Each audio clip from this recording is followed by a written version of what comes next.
This is an ATX power supply. How this ATX power supply is working? This is the circuit board of the ATX power supply. Now we will check how this is working. Here the AC is coming. The AC is rectified to a DC voltage, and this ATX uses half bridge topology. So the voltage across these capacitors will be half. If it is rectified, 320 voltage will be available across these two capacitors. That means half the voltage, 160 voltage will be around this capacitor, and other 160 will be at this capacitor. There is a transformer. I have removed the transformer. The voltage is directly connected to that transformer. That is using a flyback topology to create 5 voltage output. This is the 5 voltage output, and it has also another point that is producing a 12 volt, which is directly connected to the main. This is the main IC, which is connected directly going to the main IC, and the 12 volt is also going to the signal transformer. This is the signal transformer, which is used to on and off the transistors of the main power transformer. This is the main power transformer. These are transistors. The signal transformer is used to on and off the transistors connected to the power transformer. So as we said that when an input voltage is coming, this input voltage is rectified to a DC voltage. AC voltage is rectified to DC voltage. From that we are directly connected to a flyback transformer that is producing the SB voltage, standby voltage, that is 5 volts. And this flyback transformer also produces a 12 volt. This 12 volt is applied to this IC. This is the main IC. This is the main IC. There we are applying the voltage of 12 volt from this secondary of the flyback transformer. And also this 5 voltage is applied to the signal transformer center tap. This is the signal transformer. To the center tap of the signal transformer, this 12 voltage is applied. And there are two transistors are there. They are now in off position. They are controlled by the output of the main PWM IC.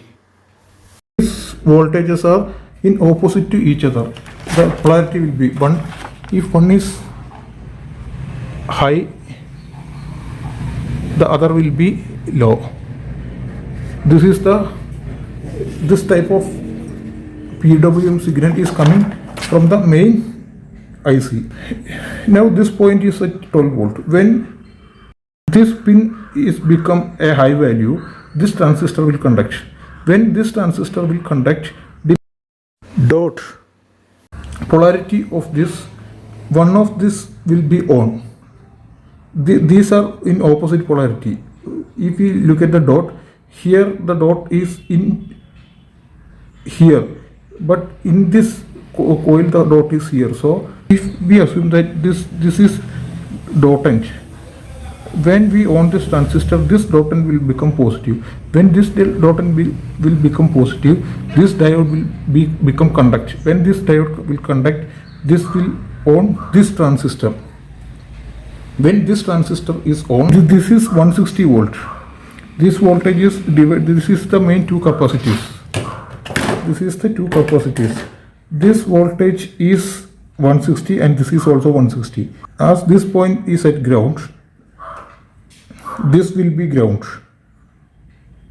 So this will be ground, and this voltage is 160 volt. So the voltage across this will be plus 160 voltage will be at this point, and 0 voltage will be at this point. When the other switch is on, this diode become forward biased. When this diode become forward biased, this transistor will on. When this transistor will be on, this is 320 volt. The 320 voltage will be at this point. This is 320 volt and this is 160 volt. So the voltage at this point is 320 and the voltage at this point is 160. 320 means 160 means again 160 voltage will be available at this primary coil of the main transformer. This is the main transformer. So the signal transformer is in order to provide isolation from the main power transformer. If we look at this gate drive circuit, when plus is here, this diode will be forward bias and this voltage will appear at the base of the transistor. There is also another path. This is a low resistance and a capacitor. This is for quick charging. This is high value resistor. This is a low value resistor. For the quick start, we are using this combination. Now this flyback transformer is driven with a PWM IC, and there is also a comparator which will check the voltage, and if the voltage is okay, and this signal is also connected to this main IC. When this signal is on high, this will be off. There will be no pulses will be generated.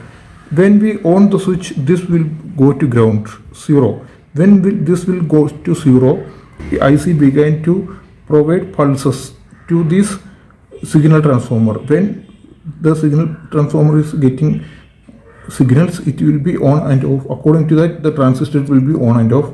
As there is no space, I have drawn this circuit like this. This is the secondary. When this voltage comes here, depending upon the winding polarity, if this is plus, this side will become plus and this will conduct and giving a voltage. When this is in the reverse direction, when it is charged in the reverse direction, this will be on. When this will be on, this also gives charge to the output. When there is no pulse is given, the inductor will freewheel through this and this equally, and both the flux will be cancelled and no voltage will be across the coil when all the switches are off. Now, what is the use of this capacitor? This capacitor, as the transistors are not equal, the voltage ratings will be differs. If one has a smaller voltage drop, then the voltage available at the input of the primary of the main transformer is more voltage will be available across it, so the current will be more. When the current will be more flux will be generated in the core. So as each cycle progresses, the flux in the core began to increase. So in order to overcome that, we are putting this capacitor, that is called flux vacuum. In order to avoid that, we are putting this capacitor. How this is an ATX power supply is working.